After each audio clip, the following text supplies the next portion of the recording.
माननीय मुख्यमंत्री जी श्री परम पूजनीय परम आदरणीय योगी जी महाराज, श्री योगी आदित्यनाथ जी महाराज, उत्तर प्रदेश मुख्यमंत्री, उत्तर प्रदेश सरकार लखनऊ, अभी आपके शासनकाल में बहुत विकासशील कार्य हो रहे हैं। आपको बारंबार कहना तो यही स्पष्ट, साधु समाज की ओर से, 10 नाम जूना अखाड़े की ओर से, साधु और सन्यासी ओर से बारंबार बधाई। आज अभी संभल के पास इस तहाकपुर ग्राम सभा पर कुछ दबंगी लोगों ने 10 नाम जूना अखाड़े की भूमि पर अवैध कब्जा किया है। वहाँ के महंतों ने, वहाँ के पुजारियों ने, प्रबंधक महोदय ने, वहाँ के जिला अधिकारी एवं एसपी से मांग की है कि धार्मिक स्थलों से अवैध रूप से संभल नगरी में जो सब इतिहास, आध्यात्मिक, धार्मिक इतिहास, वहाँ 10 नाम जूना उस भूमि से अवैध कब्जे, वहाँ के को, वहाँ के प्रार्थना पत्र देने वाले महंतों को तत्काल दिलाई जाए, क्योंकि साधु वास्तव में देते हैं, किंतु आज अक्सर संतों पर शोषण हो रहा है, जिसको आपने एक प्रक्रिया के तहत निपटाने का काम चलाया है। बारंबार आपको बधाई, धन्यवाद देना चाहता हूं भाई अर्णब गोस्वामी जी को,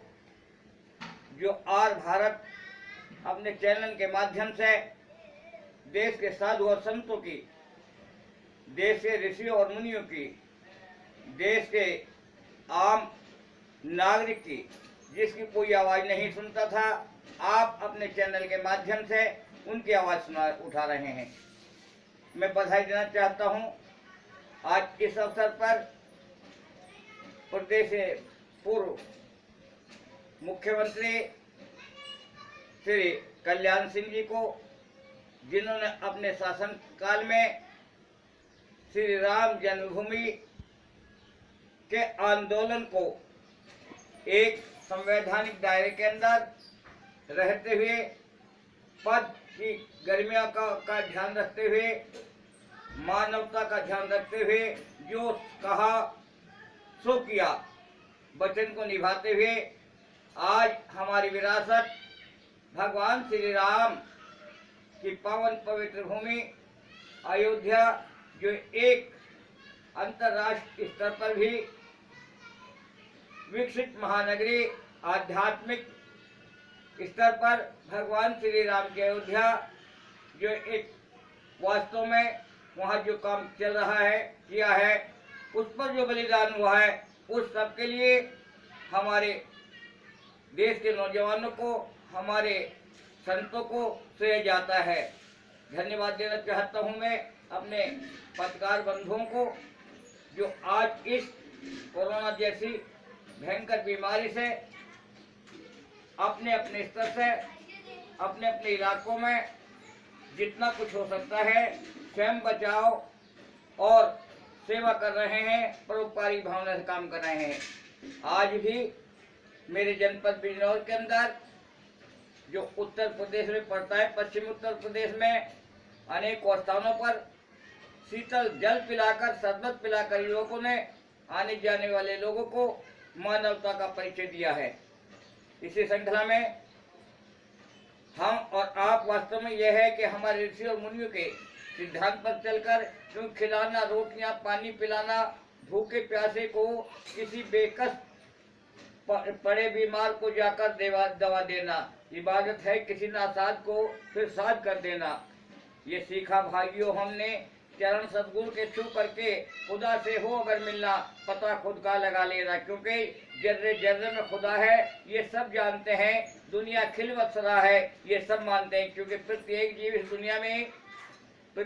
इस दुनिया में ईश्वर का अंश कहलाता है। जो जो आगे बढ़ता है परमात्मा बनता जाता है। और आज वास्तविकता यह है कि देश के नौजवान, मेरी शिक्षित बहनों को जिन्होंने ITI एवं कंप्यूटर इत्यादि कोर्स कर रखे हैं, भूमिहीन मजदूर परिवारों की हैं, उनको रोजगार दिलाया जाए। मुझे याद आया कि सन 1962 के लगभग तहसील नगीना, थाना नगीना, जनपद बिजनौर, उत्तर प्रदेश के अंदर प्रथम चकबंदी अभियान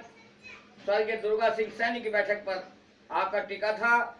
उसने वहां 60 बीघा जमीन जो मेरे पूर्वजों की, जो हमारे गोस्वामी समाज के पूर्वजों की थी, जिसको उस रूप में वहां के अधिकारी ने मात्र कुछ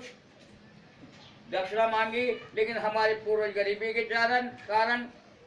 सीधे और सच्चे होने के कारण, लाचार और मजबूर होने के कारण वो 60 या 70 रुपये उस समय उस चकबंदी सीओ को नहीं दे पाए। और वहाँ के चालाक लोगों ने वो भूमि, 60 बीघा भूमि, जो एक तालाब बड़वा वाले नाम से आज भी मशहूर है, वो हमारे गोस्वामी समाज से बेदखल कराई। और पता नहीं क्या लिखवाया क्या नहीं लिखवाया, किंतु अब हमें याद आता है कि हमें अधिकारों के लिए, हमें सच्चाई की आवाज़ के लिए, हमें अपनी भारत माता की रक्षा के लिए आवाज़ उठाने की आज आवश्यकता पड़ी है। क्योंकि करना जुल्म पाप है, सहना भी पाप है, खामोश जुल्म देखकर रहना भी पाप है। जिस और बेइंसाफ हो रहना न चाहिए, जिंदगी में जुल्म कभी सहना चाहिए। इसलिए बारंबार आप सबको बारंबार धन्यवाद। जय हिंद।